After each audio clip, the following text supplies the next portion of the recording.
Family কালচারের সবচেয়ে বড় লজ্জার জায়গা কি জানেন?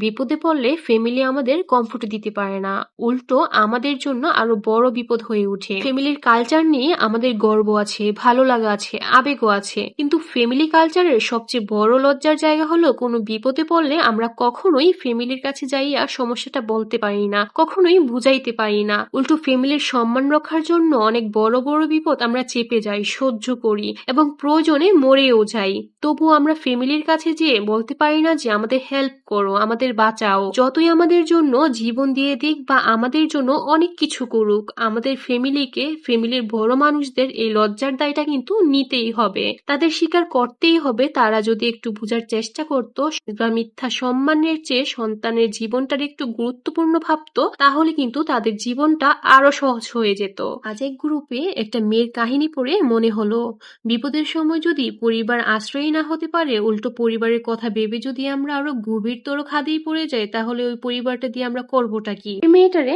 বাংলাদেশের স্বনামধন্য একটা বিশ্ববিদ্যালয়ের স্টুডেন্ট ব্ল্যাকমেল করছে, ছবি এডিট করছে, জোর করে সম্পর্ক রাখতে বাধ্য করছে। বাট মেয়েটা পরিবার এমনকি থানায় যাইতে পারতেছে না সম্মানের ভয়ে। লিটারালি পরিবারের সম্মান বাঁচানোর জন্য মেয়েটার মৃত্যুর যন্ত্রণা ভোগ করছে, অথচ সে একটাবারের জন্য কথাগুলো শেয়ার করতে পারতেছে না, বাবার সাথে না, মায়ের সাথে না, ইভেন ভাইয়ের সাথেও না। যৌতুক কেস বলেন, স্বামীর মার খেয়ে মরে যাওয়া বলেন, আর পরীক্ষায় ফেল করে ঝুলে পড়া বলেন, প্রতিটি ক্ষয়েই একটি জিনিস আপনি কমন পাবেন, সেটি হলো পরিবারের সম্মান। মানুষের জীবনের চেয়েও কিন্তু পরিবারের সম্মানটাকেই বেশি গুরুত্ব দেওয়া হয়। বেশিরভাগ ক্ষেত্রেই মানুষ নিজের ব্যর্থতার জন্য মরে যায় না, নিজের ভুলের জন্য মরে যায় না, মানুষ মরে যায় ব্যর্থতার পর প্রিয়জনদের কাছে পাবে না বলে। অথচ চাইলে আমাদের পরিবার আমাদের জীবনটারে আরো সহজ করে দিতে পারে।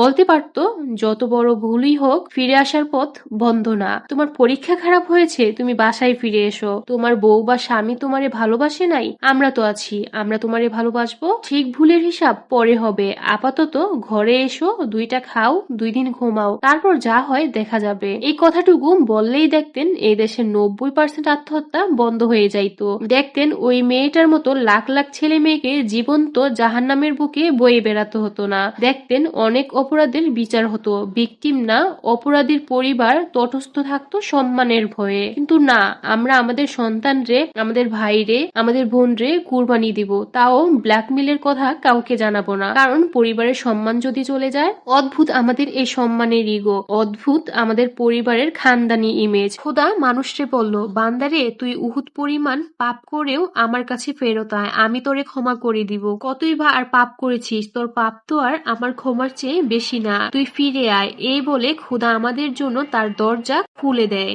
বিপদে পড়লে তাই বহু মানুষ চাইলেও পরিবারের কাছে ফিরতে পারে না। কোনো ভুল করলে তাই আমরা খোদার কাছে চলে যাওয়াটাকেই বেশি প্রেফার করি।